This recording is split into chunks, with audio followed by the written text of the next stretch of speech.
que foi uma viagem histórica, não só porque a água chegou a Paraíba e chegou com força em Monteiro, mas também porque eu conhecia a angústia do povo da Paraíba com a necessidade de água. E fiquei mais feliz ainda quando, alguns meses depois, eu fiquei sabendo que a água chegou a Campina Grande, sabe? E se Deus quiser, logo logo o nosso governador vai anunciar o fim do racionamento, que já dura não sei quanto tempo aí na região de Campina Grande. Portanto, é uma alegria, e eu também espero que o nosso governador Ricardo Coutinho, mais o pessoal do PT, mais o pessoal da igreja, mais o pessoal do PSB, mais o pessoal do movimento social, prepare uma grande festa para a gente também fazer a mesma coisa quando chegar o eixo norte aí também na Paraíba, para a gente inaugurar definitivamente a transposição da água no estado da Paraíba.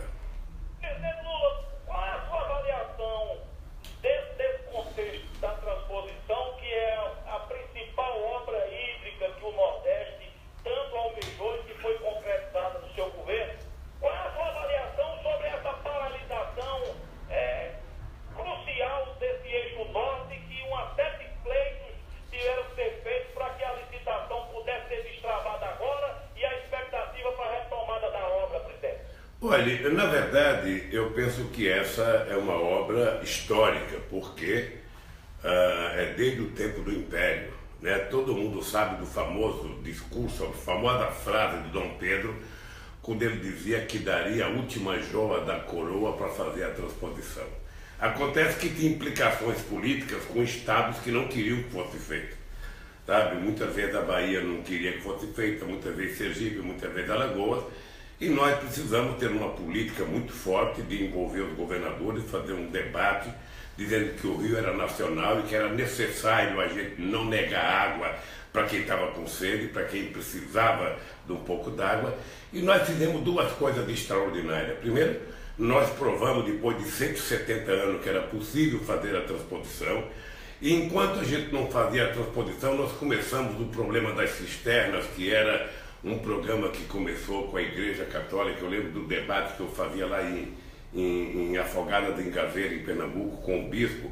Ou seja, quando nós começamos, e a companheira Dilma terminou inaugurando quase 1.400.000 cisternas para a gente tentar diminuir o sofrimento do povo nordestino. Obviamente que eu estou consciente de que o problema não termina quando a água chegar, porque é preciso discutir a administração da água, o preço da água, quem vai se utilizar dessa água, porque a gente não pode esquecer, sabe, os pequenos produtores rurais. A água é para beber, mas a gente não pode esquecer das pessoas que têm pequenos animais, a gente não pode esquecer de uma área que tem que ser aproveitada à margem dos canais para gerar desenvolvimento para pequenos produtores. Então ainda há um longo debate. A primeira tarefa vai ser cumprida, vai ser levar a água. Quando levar a água, tudo vai ficar mais fácil. A discussão irá acontecer com a água concreta chegando na casa das pessoas. E somente quem não sabe o que é isso, não tem noção do que é uma dona de casa abrindo a torneira e pegando água dentro da sua própria cozinha, né? Uma coisa, ou tomar um banho de chuveiro. Então eu acho que nós cumprimos com a nossa parte.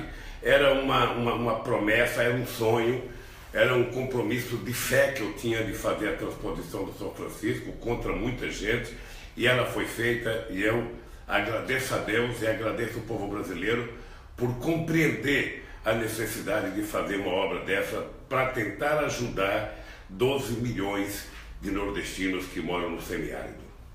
Presidente Lula, meu companheiro de estúdio, João Costa, que inclusive está aniversariando hoje, também participa da nossa entrevista e faz a sua pergunta agora, presidente. Presidente, saudações e boa tarde.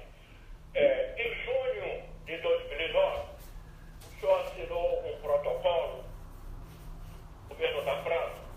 Este protocolo resultou na construção de um submarino nuclear, que está em curso, pela Odebrecht. Em junho de 2009,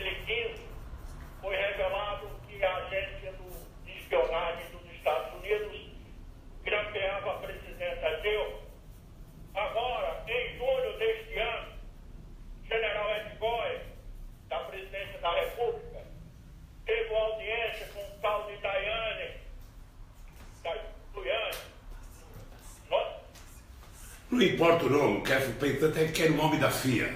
Aquele homem da CIA, eu pergunto o senhor acha que tem o braço americano nas manifestações de 2013 e na derrubada da presidenta Dilma? João Costa, primeiro eu queria te dar os parabéns pelo aniversário. Eu tenho inveja de quem está fazendo 63 anos, porque eu já vou fazer 72 quando chegar, sabe, dia 27 de outubro. Eu quero te dizer que eu sempre tive muitas dúvidas com relação à movimentação de julho de 2013. Sempre tive muitas dúvidas da participação oficial dos meios de comunicação, sobretudo as grandes redes nacionais, convocando diretamente nos programas da manhã, na hora do almoço, à tarde, nos domingos, nos programas, sabe, dessas televisões. Ou seja, na verdade era uma manifestação que, na minha opinião, tinha muitos interesses. Me parece que o interesse principal era afastar o PT do governo, afastar a Dilma, porque eu acho que nós tínhamos feito uma lei que regulamentava o petróleo, devolvendo o petróleo ao povo brasileiro, colocando 75% do royalties do petróleo para a educação e ciência e tecnologia, porque a gente queria recuperar o não investimento na educação no século passado. Acho que era muito importante a gente saber que a gente estava recuperando a indústria naval brasileira, que tinha pouco menos de 3 mil trabalhadores quando eu tomei posse, e agora estava com 83 mil trabalhadores. A gente estava fazendo um navio de 400 mil toneladas, de 300 mil toneladas, de 200 mil toneladas, e ainda estávamos colocando o nome no navio de personalidades brasileiras que são esquecidas por quem estava no poder. Nós tínhamos aprovado a lei de conteúdo nacional para recuperar a indústria nacional, e tudo isso faz parte de um pacote que gerou um golpe. Ou seja, é preciso tirar esse partido do governo, é preciso tirar essa presidenta do governo, é preciso destruí-lo, e para destruí-lo nós temos que inventar histórias sobre ele, nós temos que denunciá-los, criticá-los, inventar qualquer espécie de mentira para que a gente possa derrubá-los. Ou seja, a verdade concreta é como Deus escreve certo por linhas tortas. Eles, na verdade, derrubaram a Dilma, e o Temer está na situação que está, e o Brasil não merecia estar passando o que está passando hoje, porque o povo está voltando a conhecer a pobreza, o povo que tinha não deixado de ser pobre, mas o pobre tinha aprendido a tomar café de manhã, almoçar, comer. O pobre estava podendo comprar o seu remédiozinho, pegava de graça na farmácia popular, sabe, pegava de graça no que tem farmácia, pegava na prefeitura, sabe, tudo isso está fazendo com que o povo comece a ficar, sabe, descobrindo o que levou o golpe. E eu, sinceramente, embora não seja, sabe, um cidadão que veja terrorismo em tudo, que veja infiltração em tudo, que veja golpe em tudo, eu acho que tem muita gente grande interessada em desestabilizar o Brasil. O Brasil tinha virado protagonista internacional. O Brasil era respeitado pelos Estados Unidos, era respeitado pela Rússia, era respeitado pela China, pela Alemanha, pela França, pela Itália. Ou seja, tinha ficado orgulhoso a gente ter passaporte brasileiro, tinha ficado orgulhoso a gente viajar para o exterior, sabe? Já não era mais o país do futebol, já não era mais Pelé, era um país que tinha acabado com a fome, era um país que tinha incluído os pobres no orçamento da União, era o país que os pobres tinham voltado a comer, que os pobres estavam conseguindo chegar à universidade, que tinha chegado às escolas técnicas. Ou seja, esse país que teve a maior ascensão da primeira década do século XXI no mundo, sabe? É importante lembrar, o Brasil teve a maior política de inclusão social no século XXI. Nenhum país conseguiu fazer o que o Brasil fez em apenas 12 anos. E é isso que fez com que muita gente trabalhasse para tentar destruir o PT. Então, meu caro, eu acho que tinha interesse americano que o Brasil não desse certo. Eu acho. Agora, é um achômetro, eu não tenho prova nenhuma. Agora, quando o responsável pelo gabinete institucional da presidência da República, o general Itigoy, sabe, se reúne com um cara que era representante da CIA, eu acho que, sinceramente, era preciso que se desse uma explicação ao povo brasileiro por que dessa reunião e por que um agente da CIA dentro da Embaixada Americana fiscalizando o Brasil. Eu acho que há muito tempo eles vêm espionando a Petrobras. Depois que a Dilma gritou, depois que a Dilma se recusou aí nos Estados Unidos, o Obama também não disse nada, ficou quietinho, mas não fez nada. E deve continuar a investigar, eles devem estar ainda investigando não apenas no Brasil, mas acho que muitos países, porque os americanos não querem que surja nenhum país que tenha protagonismo que não seja os Estados Unidos. Sabe, então de repente vai o Brasil a Israel dizer que enquanto tiver só os Estados Unidos negociando a paz, não vai ter paz, é preciso envolver outros países. Vamos ao Irã falar com a Ahmadinejad e conseguimos um acordo junto com a Turquia que nem a França, nem a Alemanha, nem os Estados Unidos tinham conseguido, e por birra eles recusaram o acordo que nós fizemos de aumentar as sanções contra o Irã. Então eu penso que tem, viu, João Rocha, tem coisa fora do Brasil com interesse em que o Brasil não seja protagonismo. Por isso é que o povo brasileiro tem que ter em conta que defender a soberania nacional é a gente ter, sabe, a gente tomar conta da nossa Amazônia, a gente tomar conta da nossa fronteira marítima, da nossa fronteira seca, é a gente ter as nossas forças armadas preparadas, bem equipadas para defender o nosso país, é a gente ter uma indústria nacional forte, é a gente produzir navio, é a gente produzir navio de propulsão nuclear, porque fizemos um convênio com a França, porque o Brasil tem que ter responsabilidade. O Brasil não pode, o tamanho que tem, com a fronteira seca que tem de 17 mil quilômetros, com a fronteira no Oceano Atlântico, com toda a costa africana e ainda com o pré-sal a 300 quilômetros da nossa fronteira, nós precisamos ter uma marinha forte, bem preparada, para que a gente possa proteger o Brasil e ainda auxiliar os nossos vizinhos africanos, sabe, com conhecimento científico e tecnológico. Então, essa soberania do Brasil é que eles não suportam, nem a Europa, nem os Estados Unidos. Eles acham que, como nós fomos governados durante muito tempo e prevaleceu o complexo de vira-lata, sabe, dos nossos governantes, pessoas que não tinham respeito por si mesmos, eles acham que pode mandar, pode dar ordem, sabe? E nós achamos que não, nós achamos que o Brasil é um país grande, é um país poderoso, é um país que tem o que falar para o mundo. E, portanto, o Brasil tem que andar de cabeça erguida. Foi isso que nós conseguimos fazer para o Brasil, e é isso, João Costa, que eles querem impedir. Presidente, dentro desse contexto atual, que na imprensa nacional não se fala de outra coisa. Antes o alvo era o PT, agora parece que a coisa vira. Delação da JBS coloca o governo Temer a cada dia numa situação mais difícil, atingindo o índice de popularidade jamais visto em termos negativos. Como é que o senhor está acompanhando, como uma das maiores lideranças de oposição desse país, esse momento mais recente, junto a isso, a denúncia da Procuradoria-Geral da República, que agora tem nas mãos da Câmara dos Deputados a questão de aceitar não o processo contra o presidente Temer? Nilvan, uma coisa importante que a gente tem que ter em conta é que eu sou um defensor do Estado de Direito Democrático. Eu acho que a lei vale para todos, por mais humilde e para a figura mais importante do país. Entretanto, o que nós temos que levar em conta é que é preciso que as pessoas que façam as acusações tenham provas materiais. Você não pode, apenas por conta de delação, já culpar, porque tem muito delator mentindo. Inclusive o Ministério Público, os procuradores da Operação Lava Jato, estão numa encalacrada, porque eles se comprometeram com mentiras, com a Rede Globo de televisão, de vender mentiras todo dia, sabe? E agora eles não têm o que entregar.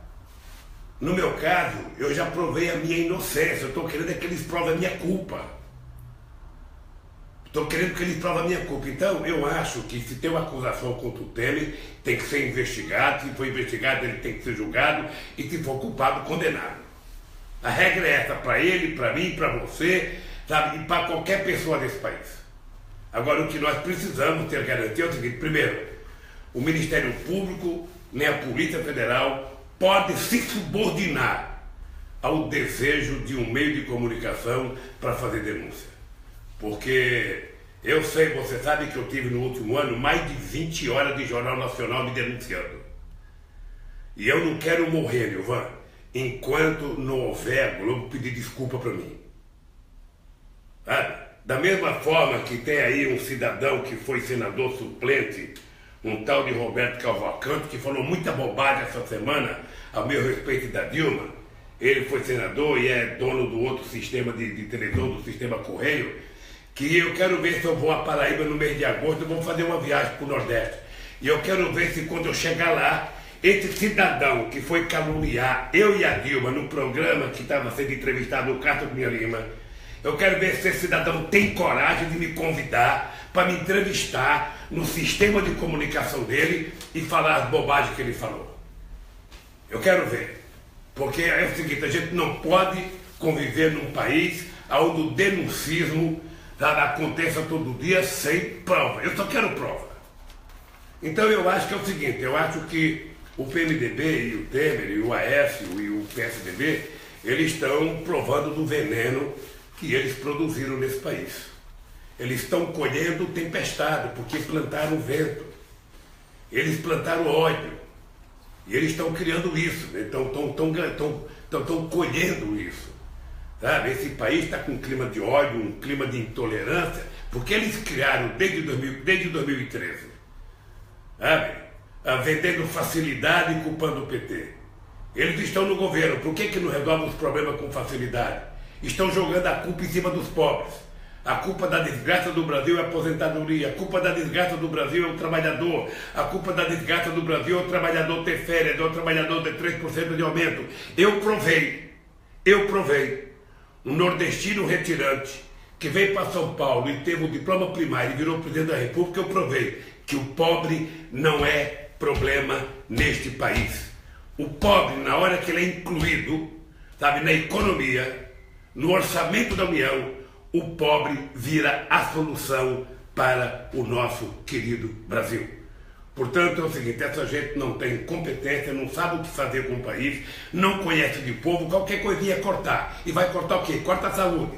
Vai cortar o quê? Corta a educação. Vai cortar o quê? Corta salário. Vai cortar o quê? Manda o funcionário público embora. Vai cortar o quê? Corta só no pobre. E o rico eles não cortam nada. Absolutamente nada. Então, meu caro, é o seguinte. Nós estamos com um governo que você disse que está desacreditado? Não. O Temer, na verdade, as pesquisas demonstram que ele é uma margem de erro. Um cara que só tem 3% não tem nada. Então, eu penso que nós precisamos ter consciência, é preciso que o Brasil eleja um presidente da República, uma presidenta, sabe, eleita democraticamente pelo voto, porque somente uma pessoa eleita democraticamente pelo voto vai ter credibilidade de propor as mudanças que o Brasil precisa. E as mudanças são simples, o Brasil precisa voltar a crescer, é preciso que a gente tenha uma política de investimento do Estado, que a gente possa efetivamente incluir o pobre outra vez no orçamento da União, fazer com que o pobre participe, gerar emprego, gerar salário, gerar renda e gerar crescimento econômico. O Brasil conheceu isso. Eu tive o prazer de ser presidente no momento em que o povo brasileiro era o mais otimista do mundo. E eu penso que isso pode voltar a acontecer se você tiver gente governando o Brasil com esse compromisso. 13h23, então João Costa, mais uma para o presidente Lula ao vivo. Presidente, imaginemos 2018, o senhor liderando e ganhando as eleições. O senhor vai manter essa postura de conciliação? Qual é a sua opinião sobre a política de alianças do senhor, do seu partido, para com o PMDB aqui da Paraíba e do Brasil inteiro, que o PMDB que apoiou o senhor pelas costas? Qual vai ser a sua política de aliança? Olha, deixa eu te dizer uma coisa, não foi apenas o PMDB quem apoiou a Dilma pelas costas. Se você pegar a base de governo da Dilma, a base de aliança, sabe, PRB, PP e vários outros partidos que faziam parte do governo da Dilma, o Kassab era ministro da Dilma, nós temos aí o ministro da Dilma que era do PP aí, sabe, o Reinaldo. O Reginaldo Ribeiro. Nós temos outras pessoas, e que essas pessoas se acovardaram, porque essas pessoas, quando você chama eles para participar do governo, eles dizem assim para você, olha, gratidão é uma coisa que a gente não esquece. A primeira coisa que eles fazem, sabe, esquecer a gratidão. E viram traidores, porque na verdade o que fizeram com a Dilma foi uma falta de vergonha, sabe? Eu sei como é que a Dilma tratava ele, a Dilma tratava com muito carinho. Então pessoas que agem assim, dá a seguinte demonstração, caráter não está à venda em supermercado. nem em bodega, nem em bar. Caráter a gente nasce com ele, sabe? Então, eu penso que a construção de aliança política ela vai depender de um programa que se faça para recuperar a economia brasileira. Veja, é muito difícil hoje você imaginar que possa ser feita a aliança política que foi feita em 2010. Mas é muito complicado também você imaginar que um partido sozinho tem força para ganhar as eleições. Obviamente que eu sonho em construir um bloco de esquerda progressista com o PSB do nosso companheiro Ricardo Coutinho. Eu sonho em construir com o PDT, eu sonho em construir com o PCdoB, eu sonho em construir com outros partidos de esquerda e com personalidades dignas que existem também nos outros partidos políticos. Mas isso, primeiro nós vamos ver. Primeiro se eu sou candidato, sabe? Primeiro se o partido vai me lançar candidato, depois se o partido tomar a decisão é que nós vamos começar a conversar. Agora, eu tenho a convicção e tenho certeza, João, que o país é um país grande e problemático, que a gente tem que respeitar as forças políticas regionais, porque o único partido nacional, com decisões nacional, de caráter nacional, é o PT no Brasil, porque todos os outros são partidos regionais, são partidos onde a decisão predomina no Estado. Né? Sempre foi assim a política brasileira. Então, obviamente que nós vamos construir, sabe, uma aliança política com base num compromisso programático para o Brasil.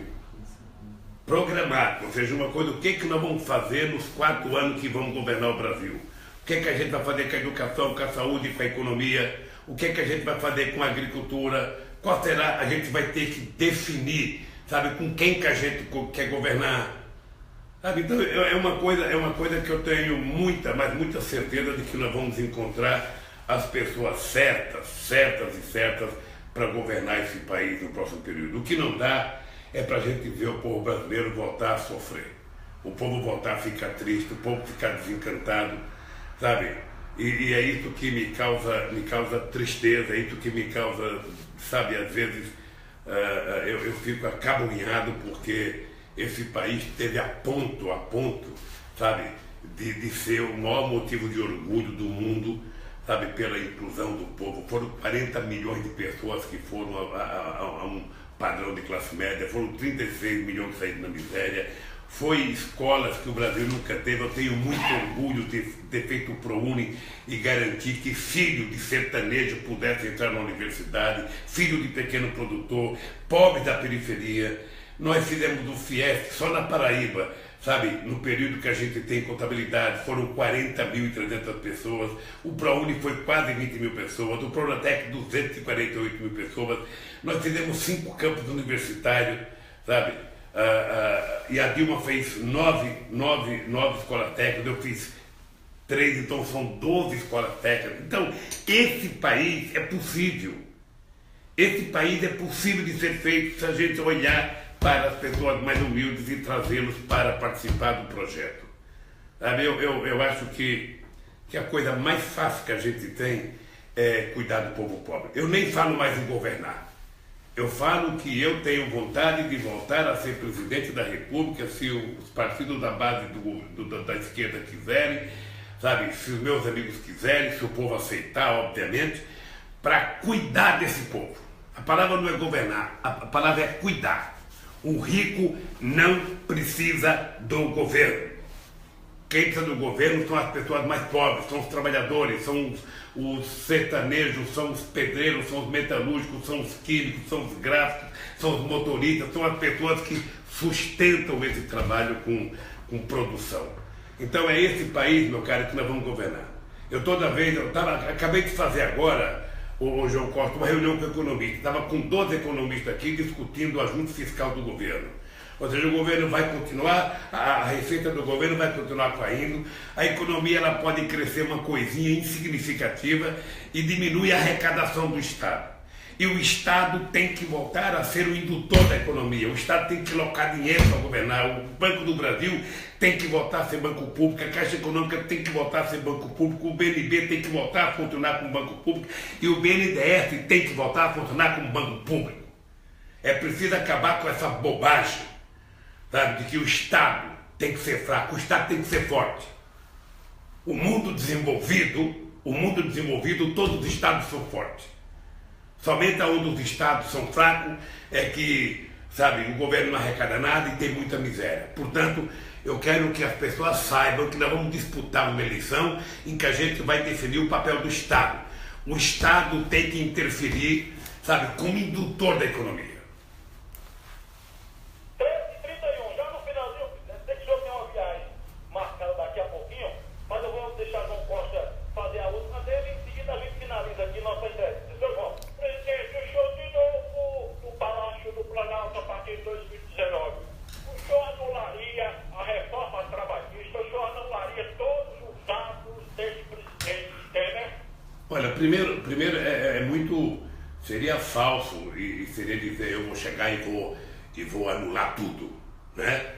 É preciso que a gente meça duas coisas. Primeiro, a correlação de força que você vai ter como resultado das eleições. E por isso que isso tem que ser bem trabalhado durante o processo eleitoral. Segundo, você não vai ser eleito para ficar brigando com o ex-governo. Você vai ficar brigando para fazer a coisa que tem que fazer. Uma coisa as pessoas têm que ter certeza. Eu sou defensor de que os trabalhadores têm que ter direitos trabalhistas, têm que ter as conquistas que eles tiveram garantidas. Eu sou favorável que o trabalhador não seja penalizado. Eu sou favorável que o governo não gaste o que não tenha. Mas o governo tem capacidade de endividamento e, no caso de fazer investimento, o governo pode se endividar para fazer investimento em obras de infraestrutura e fazer com que o país volte a crescer. Porque somente assim é que a gente vai poder levar o Brasil a ser a quinta economia do mundo, como nós quase fomos em 2008. Eu estou convencido que o que eles estão fazendo não é reforma, eles estão demolindo as conquistas que o povo brasileiro tiveram a partir da CLT em 1943 com o governo Getúlio Vargas. É uma pena que os empresários brasileiros, e sobretudo o Congresso Nacional, que deve ser o congresso ideologicamente pior que nós já tivemos nesse país, tente desmontar os direitos dos trabalhadores brasileiros, quase que querendo voltar ao tempo da escravidão. Então, pode ficar certo, João, que vai ter muita briga, querido, vai ter muita briga, e eu espero contar com muita gente boa da Paraíba para que a gente possa mudar este país e devolver este país a alegria que o povo merece ter. 13h30 na Paraíba, confirmando 13h33. É um ponto que já repercute aqui, presidente Lula, na imprensa, nesse momento, em todos os grupos da internet. É sua declaração no começo da entrevista, dizendo que vai ter o prazer de inaugurar o eixo norte da transposição ao lado do governador Ricardo Coutinho. Olha, esse é um desejo, Nilvan, é um desejo, é um sonho, porque eu tinha vontade de que a gente tivesse acabado duas obras, essa, sabe, e ter acabado também a Transnordestina, a nossa ferrovia ligando o Porto de Pecém ao Porto de Suape, passando por Eliseu Martins, e criando condições de a gente poder ligar todo o Nordeste com uma ferrovia. Mas eu ainda tenho fé em Deus, ainda me considero novo, só tenho 71 anos, sabe? Estou fazendo ginástica 2 horas todo dia, meu caro. Todo dia eu faço 2 horas de ginástica, ando 7 quilômetros, corro, faço musculação, estou me preparando. Estou me preparando porque quem quiser disputar vai ter que ter, sabe, muito preparo físico, muito preparo mental e muito compromisso com o povo brasileiro. E você sabe que o Ricardo é uma pessoa que eu tenho um apreço extraordinário, que eu gosto muito dele. Acho um dos políticos mais sérios desse país e ele deve ser motivo de orgulho do povo da Paraíba. Por isso, eu tenho certeza que nós vamos estar juntos, sabe, nas próximas lutas nesse país. Muito bem. Presidente Lula, 13h35, queria agradecer demais a sua disposição de bater esse papo conosco e com a Paraíba nesse momento. Nós estamos falando para mais de 10 emissoras de rádio, para mais de 100 cidades da Paraíba nesse momento, através de uma emissora que é campeã do Ibope em audiência, que é a Arapuã FM, João Pessoa, que tem uma rede de rádios até Cajazeiras. Nilvan, deixa eu te contar uma coisa, já que você é de Cajazeira. Veja, o país mudou tanto. Eu lembro que eu estava fazendo um comício do PT na cidade de Souza, em 1980. Não, eu lembro que em 1980 eu vi uma mulher pedindo esmola e ela estava com uma criança no colo e ela estava pedindo esmola para enterrar a criança. Tá? E eu lembro em Cajazeira, eu estava fazendo um comício na porta perto da casa do presidente do PT, que era um professor, e uma mulher desmaiou de fome. Isso acabou no nosso governo, meu filho. Isso acabou. E eu queria também te dizer que você tem um grande conterrâneo aqui em São Paulo, que é o Pedro Albuquerque, que é um dos maiores cirurgiões plásticos desse país hoje. Eu não vou te dar o nome aqui para não delatar ninguém, mas muita pessoa famosa que você conhece aí, bonitona, passa pela mão do Pedro Albuquerque, um paraibano de Cajazeira, meu amigo, sabe? É um cabra porreta, viu? Eu fico muito feliz quando vem um nordestino aqui para São Paulo e vence.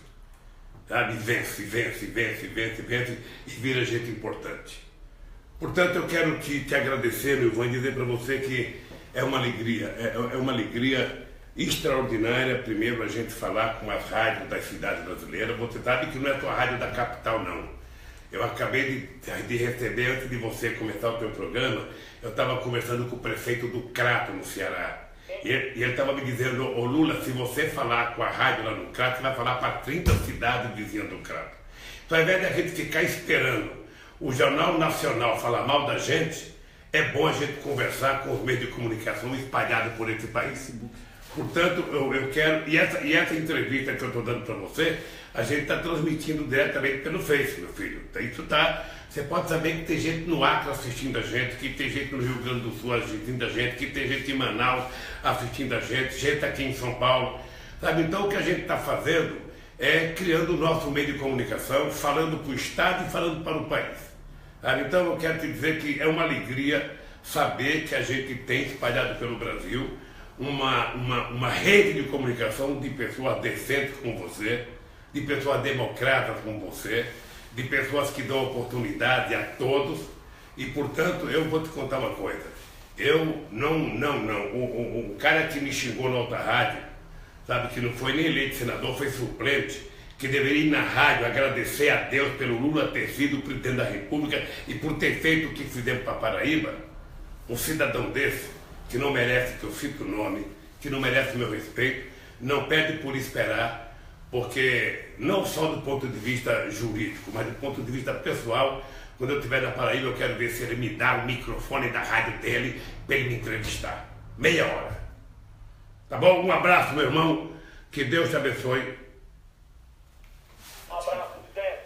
E também um grande abraço ao meu querido governador Ricardo Coutinho. Tá? Um abraço, querido, um abraço. Um abraço para você, um abraço para o João Costa. Tá bom, um abraço pra ele. E o João Costa que não beba muito hoje, que é aniversário dele, hein, pô. Se beber, não dirija, meu filho. Um abraço, presidente. Tá bom? Tá, viu? Vida longa. Vida longa. Um abraço, que Deus abençoe vocês.